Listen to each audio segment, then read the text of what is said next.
இந்த கப்பில் 1 கப் ராகி மாவு, வெல்லம், துருகின தேங்காய், நல்ல பழுத்த ஒரு செவ்வாழை. முதல்ல ராகி மாவு போட்டுட்டு அதில் நம்ம எடுத்து வச்சுருக்கிற வெல்லம், தேங்காய் துருகி வச்சது எல்லாத்தையும் சேர்த்துட்டு ஒரு பாதி வாழைப்பழம் போட்டு பசைஞ்சிக்க போனேன். பழத்தை போட்டு நம்ம தண்ணி ஊற்றி பசைஞ்சிக்கலாம். ரொம்ப கெட்டியாக இல்லாமல் ரொம்பவும் தண்ணியாக இல்லாமல் பணியாரம் பதத்துக்கு நம்ம பசைஞ்சிக்கலாம். இந்த மாதிரி கரைச்சிக்கிட்டேன். இதில் ஒரு ஏலக்காய், ஒரு சிட்டிகை உப்பு, ஒரு சிட்டிகை சோடா, அதாவது நம்ம இட்லிக்கு போடுற சோடா மாவு எல்லாத்தையும் போட்டு நல்லா கலந்துக்கலாம். பனியார சட்டி நல்லா காஞ்சிடுச்சு.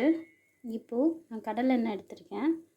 அதை அப்படியே ஃபுல்லாக எல்லா குழியிலையும் படுற மாதிரி ஊற்றிட்டு நல்லா ஸ்ப்ரெட் பண்ணி விட்டுக்கலாம்.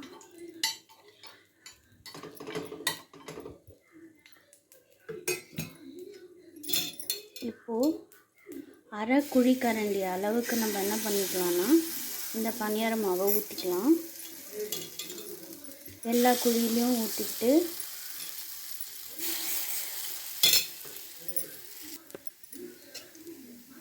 ஃபுல்லாக எல்லா குழியிலையும் ஊற்றிட்டோம். இப்போ மேலேயும் ஓரளவுக்கு எண்ணெயை நம்ம பரவலாக போட்டுட்டு மூடி போட்டு மூடிடலாம்.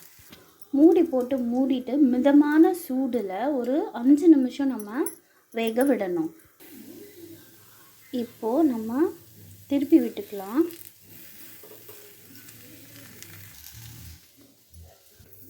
நம்மளோட ஹெல்த்தியான ஸ்நாக்ஸ் தயாராகிடுச்சு. பாருங்கள், நல்லா அழகாக வெந்திருக்கு. கண்டிப்பாக இந்த டிஷ்ஷை ட்ரை பண்ணி பாருங்கள். செஞ்சு பார்த்துட்டு எப்படி இருந்துச்சுன்னு கமெண்ட் சொல்லுங்கள்.